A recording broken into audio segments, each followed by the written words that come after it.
தம்பி சார் வாங்க வாங்க. வணக்கம். வாங்க சார் வாங்க. எப்படி இருக்கீங்க? உட்காருங்க சார். இருக்கட்டும் தம்பி, அம்மா ஒரு விஷயம் பேசணும், அதுக்காக. அப்படிங்களா? பூங்குடி உங்க மாமா வந்திருக்காரு. அடடே ஐயா வணக்கம். வாங்க வாங்க உட்காருங்க. இல்ல பரவாயில்லைங்க, ஒரு முக்கியமான விஷயம் பேசணும், அத பேசிட்டு நான் வந்தேன். சொல்லுங்க, என்னாச்சு? என்ன விஷயம்? தம்பி அம்மாவையும் கூப்பிட்டீங்கன்னா. அம்மா இதோ வராங்க சார். மாமா எப்படி இருக்கீங்க மாமா? நல்லா இருக்கு பூங்குடி, நீ எப்படி இருக்க? நல்லா இருக்கேன் மாமா. வாங்க உட்காருங்க. நினைக்கிறீங்க?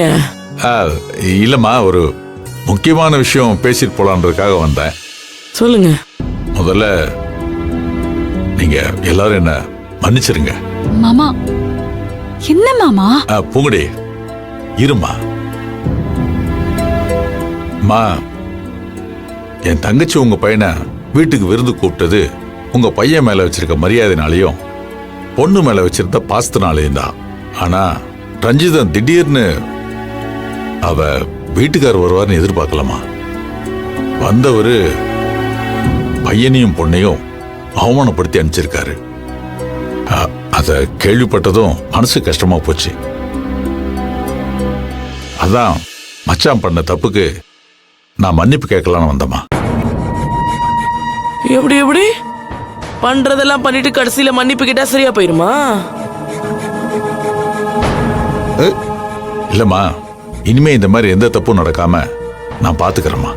ஏங்க, என் புள்ளைய அடிச்சு அவமானப்படுத்திட்டு இதெல்லாம் கேட்கறப்பயே மனசு எவ்வளவு கஷ்டமா இருக்கு தெரியுமா? மகேஷ், நடந்த பிரச்சனைக்கும் இவருக்கும் எந்த சம்பந்தமும் இல்ல.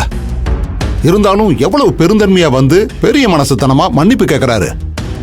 பெரிய மனுஷங்கிட்ட நாமளும் பெரிய மனுஷன் மாதிரி நடந்துக்கணும். இத பாருங்க, இந்த விஷயத்துல சம்பந்தியை மட்டும் நாம தப்பு சொல்லக்கூடாது. நம்ம மேலேயும் தப்பு இருக்கு.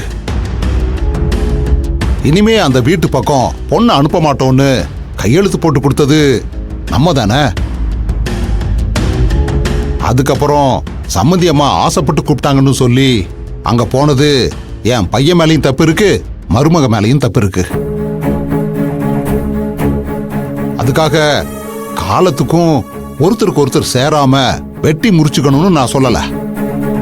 அதுக்குன்னு ஒரு கால நேரம் வர்றப்ப இந்த பிரச்சனையெல்லாம் பேசி தீர்த்துக்கலாம். அது வரைக்கும் நாம கொஞ்சம் அமைதியா இருக்கலாம். நீங்க சொல்றது சரிதாங்க. சிவசாமியோட மனசு மாறுறதுக்கு கொஞ்ச நாள் ஆகும். அது வரைக்கும் நாம கொஞ்சம் பொறுமையா இருக்கலாமே. ஆனா அதுக்காக நீங்க மன்னிப்பு கேட்கணும்னு அவசியம் இல்ல. நீங்க மன்னிப்பு கேட்டாதான் பூங்குடியை நாங்க நல்லா பாத்துக்குவோம்னு நீங்க நினைக்காதீங்க. ஏன்னா அந்த புள்ள எங்க வீட்டு மகாலட்சுமி. அந்த புள்ளைய நாங்க நல்ல விதமா பாத்துக்குவோம். ஐயா, அதுல எனக்கு எந்த சந்தேகமும் இல்லைங்க. இன்னும் சொல்ல போனா பூங்குடி கிட்ட சரவணன் ரொம்ப நல்ல பையன், அவங்க கூட இருந்தா சந்தோஷமா இருப்பேன்னு சொன்னதே நான் தான். அதனால இந்த கல்யாணத்தினால நல்லது கெட்டது எது நடந்தாலும் அதுக்கு நான் தாங்க பொறுப்பு.